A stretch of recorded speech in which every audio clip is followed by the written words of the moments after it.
वाला है जो ये सब बयानबाजी कर रहा है। जी जी संदीप जी, हम आपकी बात को आगे बढ़ाएंगे, उससे पहले विनोद जी, आप चूंकि अभी अभी आपने ज्वाइन किया, और अरविंद जी आपको हम बता दें, विनोद शर्मा हमारे पास मौजूद हैं जिन्होंने वो खबर लिखी थी। हम आपके पास भी आएंगे, लेकिन एक बार विनोद जी से जानना चाहते हैं, पूरा बवाल उसी दिन से हुआ जिस दिन से खबर अखबार में आई, और उसके बाद अचानक लगा कि पूरी जो इसके पहले जो 4 दिन अनशन से एक माहौल बना और अलग डायरेक्शन में जा रहे थे, भ्रष्टाचार के खिलाफ एक माहौल बना, सीडी से एक डायरेक्शन चेंज हो रहा है। तो लगता नहीं कि मतलब जिस ढंग से इस समय पर सीडी आया है, जैसा कि खबरों में कहा गया कि सीडी कोई अननोन आदमी अखबार के दफ्तर तक सीडी पहुंचाई गई, अलग अलग जगह सर्कुलेट हुई, सीडी देने वाले की मंशा कुछ और थी, और जो मंशा थी वो मंशा कहीं कामयाब हो रही है, चाहे वो जो लोग हों। देखिए, ऐसा है कि सीडी किसने दी इससे हमारे को कुछ लेना देना नहीं है, और वो सीडी बिना उसको कंफर्म किए, उसको किसी तरह से एनालाइज किए, बहुत से टेलीविजन चैनल्स ने और अखबारों ने उसको प्रकाशित किया। हमने हिंदुस्तान टाइम्स में ये कोशिश की कि हम एक सही ओपिनियन लेकर, अगर ये सीडी हमारे उस ओपिनियन में आता कि गलत है, तो हम लोग उस सीडी को नहीं छापते। तो हमारा तात्पर्य अन्ना हजारे जी की मुहिम को कमज़ोर करने का नहीं था, हमारा तात्पर्य भूषण साहब और उनके बेटे के खिलाफ कोई मुहिम शुरू करने का नहीं था। हमारा तात्पर्य सिर्फ एक था कि जो हम छाप रहे हैं, क्या उसकी डिफेंस में हमारे पास कोई ओपिनियन है, और हमने उस ओपिनियन को सामने रखते हुए जो पहले दिन शनिवार को जो खबर छपी, जो फ्राइडे को खबर छपी, जो शनिवार को खबर छपी, उस खबर में जो रिपोर्ट का हमने एक्सेप्ट दिया, उसके बाद एकदम हमने शांति भूषण साहब का कोट दिया, उसको क्वेश्चन करते हुए।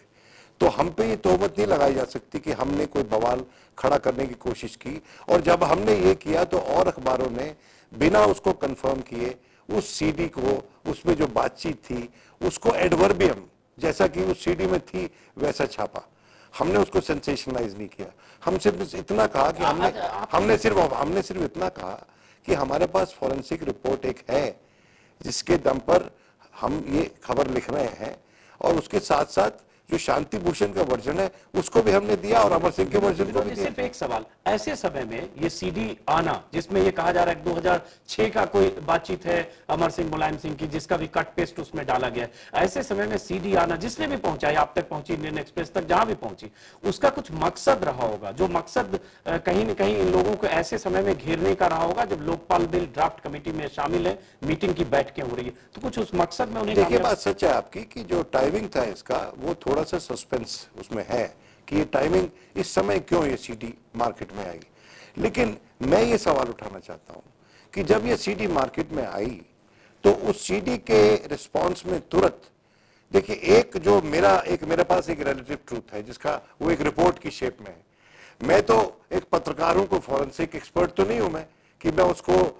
टेस्ट करके खुद से बना के बता दूं। और वो जो मेरे पास ओपिनियन आया, उस ओपिनियन को मैंने जनता के समक्ष रखा, और उसके साथ साथ शांति भूषण ने जो केस दर्ज किया था पुलिस में उसको जनता के समक्ष रखा, और शांति भूषण के इस क्लेम को जनता के समक्ष में रखा कि एक, अगर आप ये कह रहे हैं कि ये टॉक कंटिन्यूअस है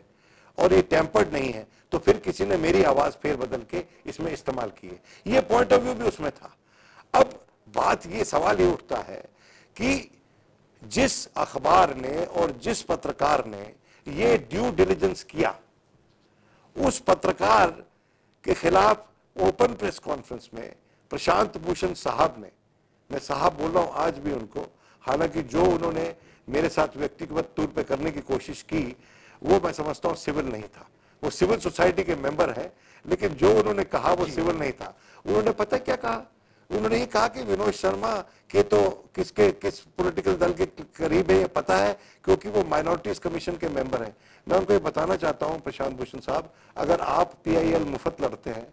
तो मैं भी माइनॉरिटीज कमीशन में मुफ्त काम करता हूं, और मैं कोई पगार नहीं पाता माइनॉरिटी कमीशन से। और अगर माइनॉरिटीज को डिफेंड करना, इस देश में करप्शन को प्रोत्साहन देना है, तो ये करप्शन में बार बार करूंगा। प्रशांत भूषण चूंकि यहाँ नहीं है, लेकिन अरविंद केजरीवाल हमारे साथ मौजूद है। अरविंद जी, सुना आपने विनोद शर्मा जो बात कर रहे हैं। एक मुद्दा है जो जिससे सहमत विनोद भी हैं कि सीडी जिस समय ये आई है, जिस समय सीडी मीडिया के अलग अलग संस्थानों तक पहुंचाया गया, सीडी पहुंचाने वाली की मंशा कुछ और थी, मंशा यही थी ऐसे समय में सीडी आए, ऐसे समय में सीडी में जो भी बातें चाहे वो टेम्पर्ड है, फैब्रिकेटेड है, एडिटेड है, जो कुछ भी है वो तो जांच से पता चलेगा, लेकिन सीडी बांटने वाले की मंशा कुछ और थी, शायद वो अपने मंशा में कामयाब हुए। क्या लगता है आपको? देखिए, उसने उससे दो निशाने मारे हैं एक तीर से। एक तो उसने इस जॉइंट ड्राफ्टिंग कमेटी को अटैक किया है, और दूसरा जो दो केसेस सुप्रीम कोर्ट में चल रहे हैं, इस सीडी के अंदर एक सुप्रीम कोर्ट के जज का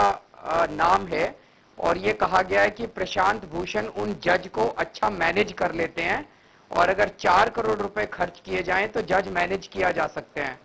अब वो जज जो है वो 2G स्पेक्ट्रम का केस और अमर सिंह के टेप्स के डिस्क्लोजर का केस, दोनों में वो जज इन्वॉल्व हैं। तो शायद उस सीडी देने वाले की मंशा ये भी रही है कि ये सीडी के रिलीज होने से वो जज शायद अपने आप को इन दोनों केसेस से रिक्यूज कर लें, क्योंकि वो जज बेहद ईमानदार और सख्त माने जाते हैं।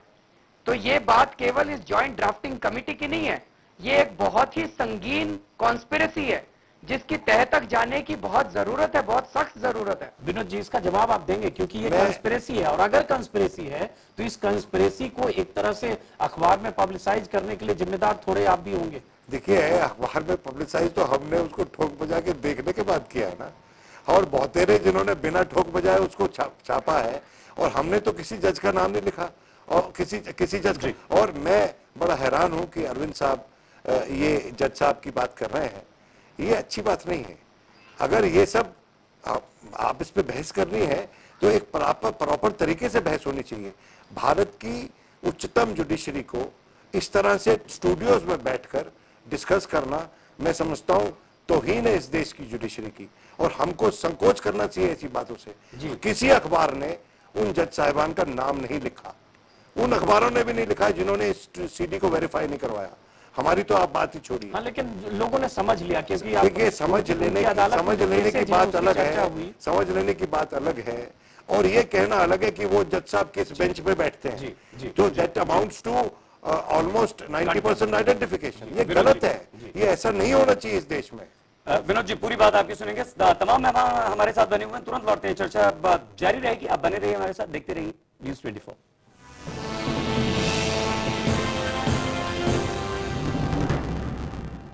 आपको लगता है कि अभी भी कुछ चीजें ऐसी हैं जहां सोच समझकर नाम लेना चाहिए, बात करना चाहिए, थोड़ा सा और सत्यता